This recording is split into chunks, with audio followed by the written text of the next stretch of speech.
Chers frères et sœurs bien-aimés du Christ, pas un cheveu de votre tête ne sera perdu. Désolé pour les chauves. Ça va être compliqué. Plus sérieusement, vous avez peut-être déjà vu le dernier numéro de l'Invisible, numéro de novembre, que vous pouvez prendre, s'il en reste, à la sortie de la cathédrale. Chaque mois, un numéro gratuit. Peut-être l'avez-vous lu dans les médias ou dans différents supports du prochain film qui sort mercredi prochain au cinéma.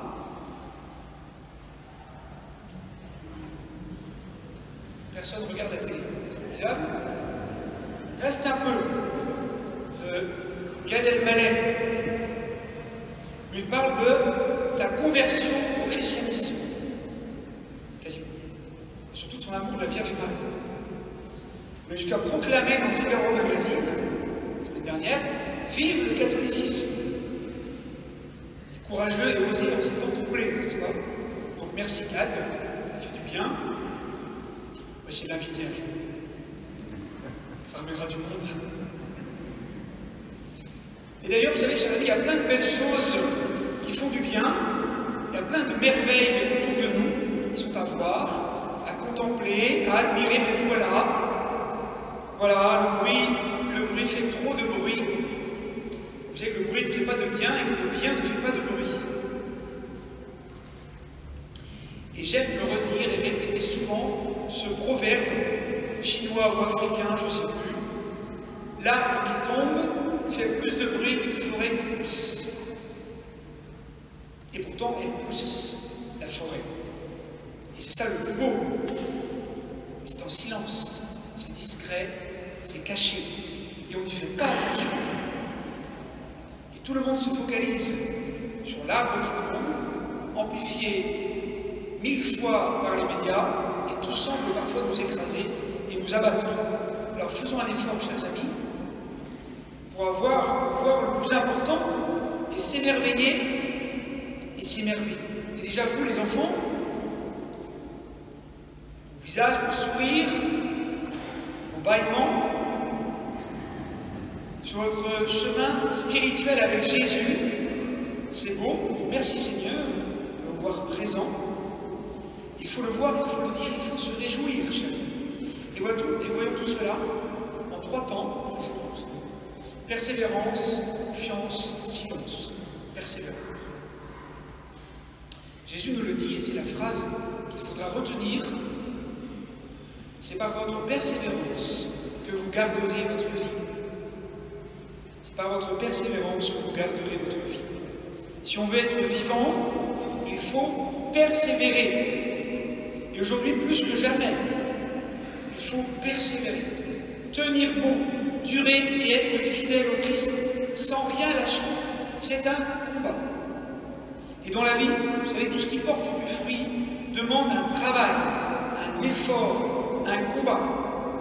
Parce que la facilité est l'ennemi du bien. Et si nous cherchons le bien, il faut travailler. Comme dit saint Paul, si quelqu'un ne veut pas travailler, qu'il ne mange pas non plus. Et un chrétien authentique ne peut pas être un feignant ni un paresseux. Ça c'est dit.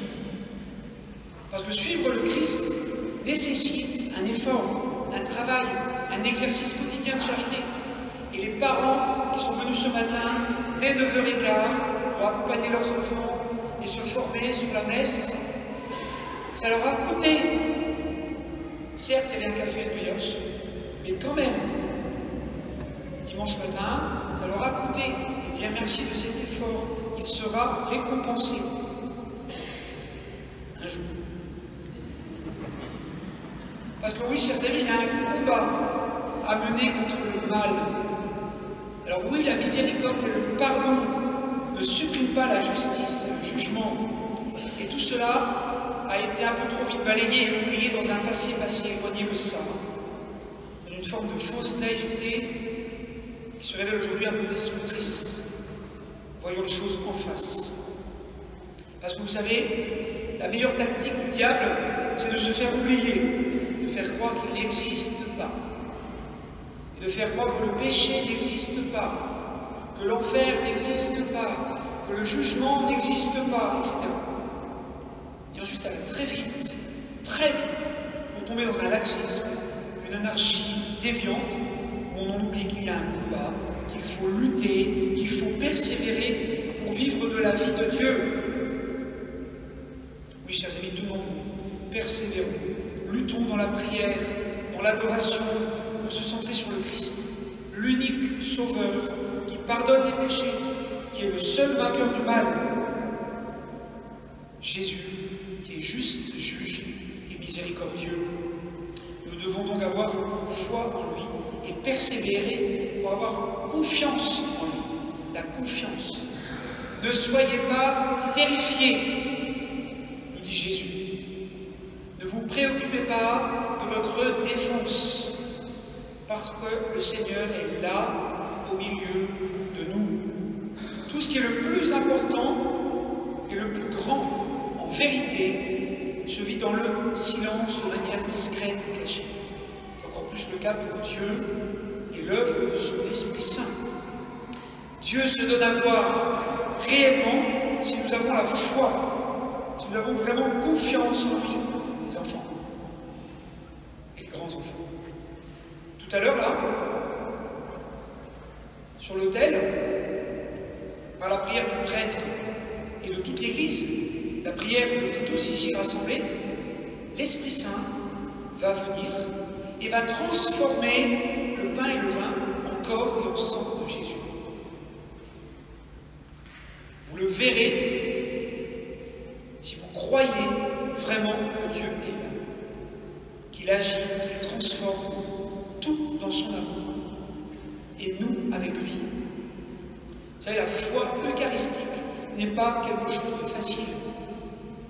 Et c'est justement qu'elle a le vrai bien, car cela demande un effort du cœur et de l'intelligence pour voir Dieu présent dans le silence, sous les espèces du pain et du vin.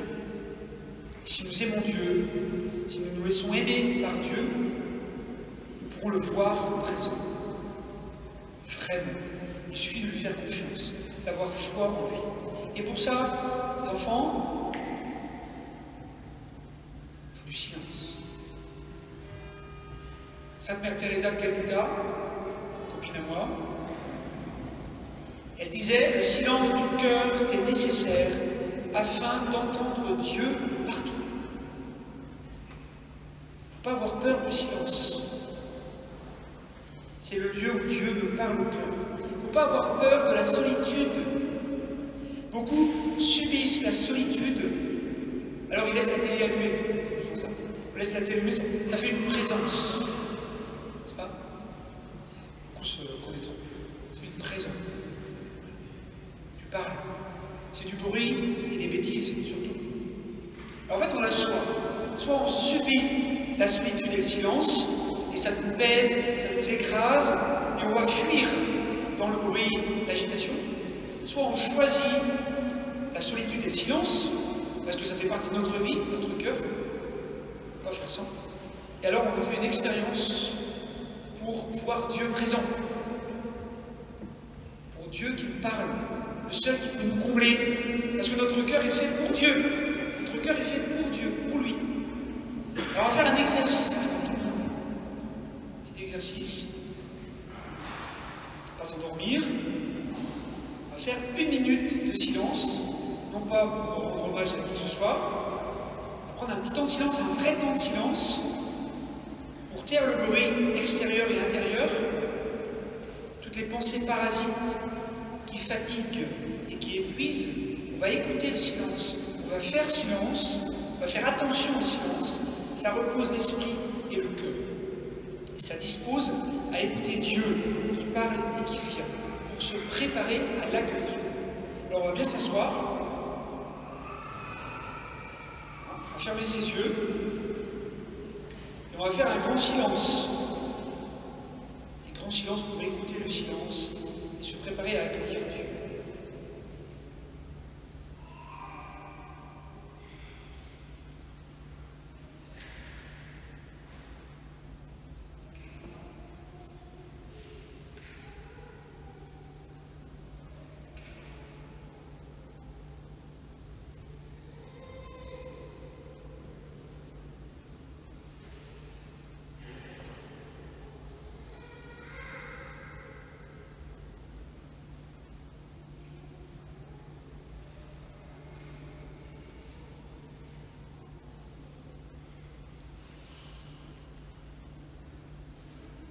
vient le silence. Alors les enfants, prendre le temps du silence, de prier chaque matin, chaque soir, c'est plus important que la télé, les jeux vidéo, l'ordinateur, le smartphone. Il faut du temps pour écouter Dieu et lui parler. Et c'est pour vivre quoi? C'est pour vivre la plus incroyable des aventures. C'est mieux que la conquête de l'espace, c'est mieux que d'aller sur la Lune, c'est mieux que tous les trésors et les palais du monde entier. C'est l'aventure intérieure, la conquête du cœur. C'est mieux que la route du Rhum. C'est la route de Rome, là où Dieu a établi Pierre et Paul, les colonnes de son Église, pour continuer son œuvre de salut et d'amour. Prenons le temps de la prière et du silence, les enfants. C'est une aventure extraordinaire, une aventure intérieure, une aventure spirituelle qui ouvre sur les horizons infinis de Dieu. Et c'est une merveille. Alors, chers amis, demandons à Marie de nous aider à persévérer, à faire confiance et à prier en silence. Et comme Gad Elmaleh, tombons amoureux de la Vierge Marie, afin d'aimer encore plus Jésus et se laisser encore plus aimer par lui. Jésus vient maintenant par Marie et par l'Église. Il vient nous réconforter, il vient nous consoler, il vient nous relever et nous donner sa vie. Et comme le disait le cardinal Journet, je terminerai par cette citation qui va parler à beaucoup. Souffrir par l'Église, c'est pour le chrétien souffrir pour l'Église. Ou en d'autres termes, on ne sait pas ce que c'est de souffrir pour Dieu et l'Église tant qu'on n'a pas souffert par l'Église et à cause d'elle. Oui, Vierge Marie, aidez-nous à persévérer, à faire confiance et à prier en silence. Je vous salue Marie, pleine de grâce. Le Seigneur est avec vous. Vous êtes bénie entre toutes les femmes, et Jésus, le fruit de vos entrailles, est béni. Sainte Marie, Mère de Dieu, priez pour nous, pauvres pécheurs, maintenant et à l'heure de notre mort.